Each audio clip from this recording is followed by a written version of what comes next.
Magandang hapon, ngayon po ay araw ng Biyernes, September 8, 2023. Update po muli sa lagay ng panahon. Mas maliwalas na panahon ang asahan ngayon sa malaking bahagi ng ating bansa, pero posible pa rin ng mga pag-ulan dulot po ng localized thunderstorms. Sa ngayon, ang habagat na ilang araw na nagpapaulan ay bagyang humina at ayon sa Pag-asa ay nakakaapekto na lamang ito ngayon sa western section ng Northern at Central Luzon. Wala pong bagyo o low pressure area na minomonitor sa loob at po ng ating Philippine Area of Responsibility na maaaring makaapekto sa ating bansa.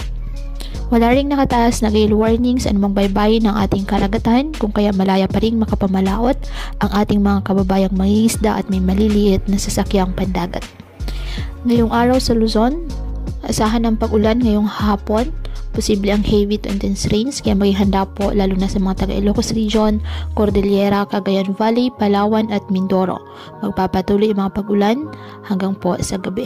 Asahan naman ang mga pag-ulan sa Metro Manila sa hapon at malaking bahagi ng NCR ang ulanin, kaya maging maingat at magdala po ng payong kahit anumang panangga sa ulan.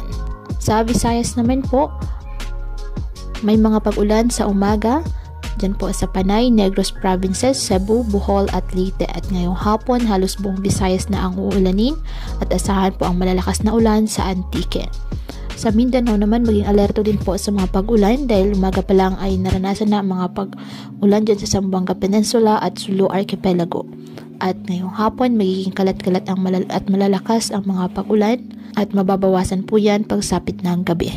Kaya pinapayuhan ng ating mga kababayan na may maingat at maging alerto po sa mga posibleng pagbaha at pagguho ng lupa, at ugaliin na magdala palagi ng payong o kahit anumang panangga sa ulan sa tuwing lalabas ng ating mga tahanan. At yan po muna ang update sa lagay ng panahon ngayong araw. Muli patuloy po tayo na mag-ingat at palaging tandaan, God loves you. Stay safe and God bless.